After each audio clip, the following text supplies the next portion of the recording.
So fentanyl is killing people at numbers we have literally never seen before. You'd think, wow, this must be an incredible drug, right? Something so powerful people would give up everything for it. But what if I told you that actually it's a terrible drug, considered inferior in almost every single way? Well, that's the paradox we're diving into. This quote right here just nails it. Garbage heroin. So how did this so-called garbage drug become responsible for the deadliest drug crisis in history? To really get our heads around this, we gotta go back to basics.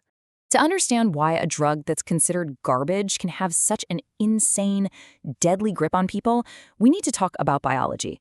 We have to start with the two most powerful forces that are hardwired into us for survival. On one side, you've got pain. It's your body's alarm system, right? It's screaming, hey, stop that. This is bad for you. And on the other side, you've got pleasure. That's the reward system, cheering you on, saying, yes, more of that, do it again. They're complete opposites, but they work together to keep us alive and moving forward. So how does nature manage these two massive forces? Well, it came up with something pretty clever, the opioid receptor. The easiest way to think about it is like a tiny keyhole on your nerve cells. When the right key, an opioid, slides into that lock, it does two amazing things at once. It turns the volume way down on pain and cranks the volume way up on pleasure. And any molecule that can act as a key for that receptor, that's what we call an opioid. Our bodies make their own natural ones, like endorphins. That's your runner's high. But we also figured out how to create others, from painkillers like morphine, all the way to illegal drugs like heroin, and the subject of our story, fentanyl. To see why it's so bad, we first need to understand the experience of what users consider the best. So let's talk about heroin. Okay, now to really get the power we're talking about, I want you to try and imagine something with me. Let's try to picture what it must feel like to experience a powerful opioid like heroin for the very first time. This drug doesn't just knock on the door, it kicks the door off its hinges. Heroin floods your system, and it's on a mission to flip every single opioid receptor it can find. It's not just one feeling, it's a tidal wave of intense sensations happening everywhere in your body, all at once. The floodgates of your happy hormones just burst wide open. The result?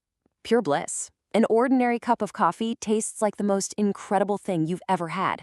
And every single pain you've ever felt, and I mean physical, emotional, deep loneliness, and old injury, it's just gone.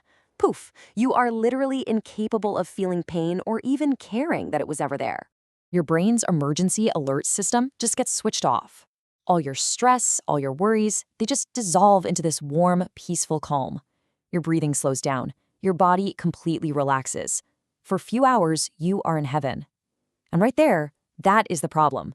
Your brain is not equipped to handle a feeling this good.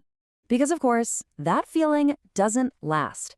And what comes next is the exact brutal opposite. This is the bill coming due for that little trip to heaven. You have just experienced the single best feeling you will ever have in your entire life. Your brain's reward center has been completely hijacked. It now thinks that whatever you just did is the most important thing for survival, and you must do it again. But here's the cruelest trick of all. You can never, ever feel that good again. Seriously.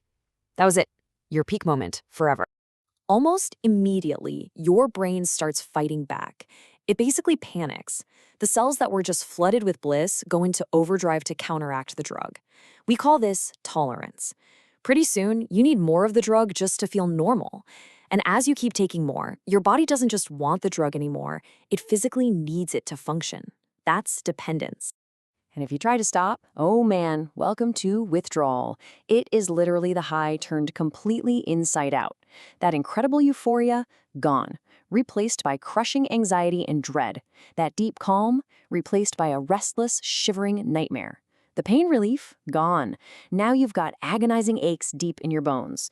Your body is at war with itself while your brain is just screaming for one more dose to make it all stop. And this right here is the tragic flip.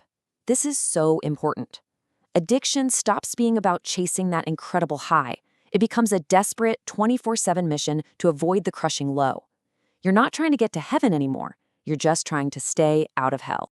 Okay, so now that we've seen the heaven and the hell of heroin, we can finally talk about fentanyl. And now you'll see why they call it the garbage drug. All right, this table right here, this is where it all clicks into place. Look at the differences. Fentanyl is about 50 times stronger, which sounds impressive, but look at the high. The heroin high is that supernova of bliss that lasts for hours. Fentanyl, it gives you a brief, drowsy numbness that can be gone in minutes. It's a worse experience, but it's even more addictive. And the overdose risk is just off the charts. So, from a user's point of view, it's a raw deal. It's worse in every single way that matters. And this is the result. 400,000. That's the estimated number of Americans killed by fentanyl in just 10 years. It is by far the deadliest illegal drug in the country's history. So if the high's worse, and it's way more dangerous, why on earth is it everywhere? Well, we've finally reached the answer to our paradox, and here it is. The reason this garbage drug is king has nothing to do with the user and everything to do with the dealer. Yep, that's it right there. This is the key to the whole thing. Fentanyl isn't a drug for users, it's a drug for dealers. From a supplier's point of view, it's the perfect product. And this right here shows you the simple, brutal economics of it all. Heroin starts as a poppy plant, you need land, farmers, a huge, risky, complicated supply chain. Fentanyl? You cook it up in a lab, cheap and fast. A single truckload could supply the entire US market for a whole year. If you're a dealer, it's a no-brainer. But it gets so much worse. Dealers figured out they could make more money by secretly mixing a tiny bit of cheap fentanyl into everything. Just look at these numbers. They're insane. About half of all fentanyl deaths now come from people taking stimulants like cocaine and meth. We're talking about people who never signed up to take an opioid in their life who are now dying from it. And then you have the counterfeit pill market, which is an absolute nightmare. Let this sink in for a second. In just 2023, U.S. authorities seized 115 million pills laced with fentanyl. And get this, a staggering 70%, let me say that again, 7 out of every 10 pills had a potentially lethal dose. People think they're buying an Oxy or a Xanax, but what they're really doing is plain Russian roulette. And that's what it all boils down to. The fentanyl crisis isn't just about opioid users anymore. Its invisible presence has contaminated the entire illegal drug supply, turning it into a minefield where any purchase, any party could be your last. So the paradox is solved. It's a garbage drug that's king because it's a dream product for dealers, even though it's a nightmare for literally everyone else. Which leaves us all with one final, very sobering question. When the entire market has become a minefield, is any high really worth that risk?